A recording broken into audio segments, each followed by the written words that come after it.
Aujourd'hui, à Xbox Malgros, on va parler du jeu T'es con. C'est un 18 ans et plus, un 5 à 10 joueurs. C'est un lion rampant import. C'est un jeu de Dean Jackson et notre édition date de 2016. Donc, quel est le thème général? Vous devez faire la meilleure association de cartes dans le but de faire des points. Comment gagner la partie? C'est simple. Après les 10 rounds, celui qui a le plus de cartes, donc celui qui a le plus de points, gagne la partie. Donc, qu'est-ce que le jeu contient? On a des cartes questions et une trolley de cartes réponses. Maintenant, comment c'était le jeu? Première chose, vous allez prendre 10 cartes questions au hasard. Vous allez les mettre au centre du jeu. Les 10 cartes questions, dans le fond, ce sont les 10 rounds de votre jeu. Quand les 10 sont passés, la game est finie, on calcule les points. C'est bien? Donc, on prend les 10. Les autres, on peut les enlever du jeu parce que on ne jouera pas avec. Ensuite, vous allez distribuer 10 cartes à chaque joueur. Une fois que chaque joueur a ses 10 cartes, eh bien, on va pouvoir commencer. Donc, première chose à faire, il faut trouver votre premier joueur. Selon les règles, le plus con de la table devient votre premier joueur. Donc, trouvez votre con. Une fois que c'est fait, on va pouvoir commencer la partie. Donc, votre premier joueur va prendre la première carte et il va la lire. Donc, les cartes sont toutes faites de la même façon. Donc, on a le temps paragraphe, le nom qui est écrit ici, et on a une barre. Donc, le nom qui est écrit, vous devez, lorsque vous allez lire, changer le nom par le nom de quelqu'un qui est à la table. Admettons que vous décidez de choisir Philippe qui vous tape un peu ses nerfs. Donc, vous allez lire, quand Philippe fait un souper romantique, il s'efforce d'inclure beaucoup de quelque chose dans sa recette. Donc, le fameux quelque chose, c'est votre carte.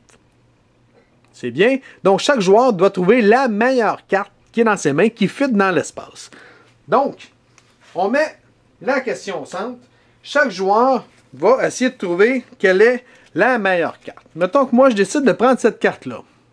Crotte de nez croustillante. Moi, je trouve que ça fit bien là-dedans. Donc, on va tous la mettre en avant de soi. Donc, tout le monde fait la même chose. Ensuite, notre premier joueur va prendre toutes ses cartes et il va les brasser. Notre premier joueur doit également mettre une carte parce qu'il participe. Il peut faire des points lui aussi. Donc, une fois que tout le monde a mis ses cartes, notre premier joueur va lire une fois de plus sa carte, question, et il va inclure chacune des réponses pour que tout le monde puisse les entendre. Donc, admettons que on disait quand Philippe fait un super romantique, il ou elle s'efforce d'inclure beaucoup de bobettes sales du vendredi dans sa recette. Donc, on le met en avant. On fait la même chose avec toutes les cartes. Quand Philippe fait un super romantique, il s'efforce d'inclure beaucoup de culottes humides dans sa recette. Quand Philippe fait un super romantique, il s'efforce de mettre beaucoup de crise de marde blanche dans sa recette. Donc, on fait la même chose avec chaque carte de chaque joueur. C'est bien. Ensuite, chaque joueur doit se trouver un jeton. Ça peut être n'importe quoi. Ça peut être un 10 cents, un 5 cents, un porte-clés, quelque chose qui fait de sa table. Donc, une fois que c'est fait, chaque joueur, sauf le joueur qui a lu la question, dont notre compte du départ, doit mettre un jeton sur la carte qui fit le mieux. Donc, moi, je trouve que, mettons, crise de mer blanche, c'est celle qui est le meilleur. Là, un autre joueur décide que c'est celle-là, puis il y en a deux qui décident que c'est celle-là. Vous n'avez pas le droit de voter pour votre propre carte. C'est bien. Donc, comme on disait tantôt, on est 5, parce qu'on joue à 5. Logiquement, il y a seulement que 4 sous, puisque le joueur qui lit la question n'a pas le droit de participer. Une fois que c'est fait, on regarde qui est-ce qui a le plus de votes. Le plus de votes, c'est crotte de nez croustillante. Donc, le joueur qui avait mis cette carte-là, il prend la carte question, il la met devant de lui. Donc, lui, il a 1 point. Ensuite, toutes ces cartes-là, on les scrape, on les enlève.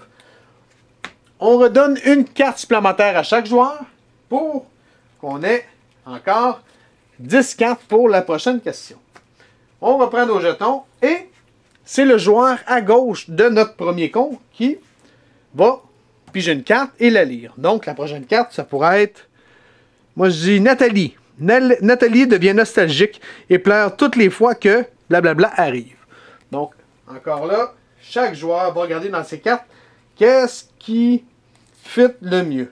Donc, admettons que moi, je décide que c'est dentiste abusif qui fit le mieux. Je prends ma carte, je la mets en avant de moi.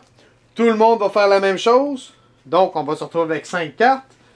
Ensuite, notre nouveau con va relayer sa carte et va remplacer la ligne par chacune des 5 cartes des 5 joueurs. Comme on l'a fait tantôt. Donc, il va les relayer, il va les mettre ici.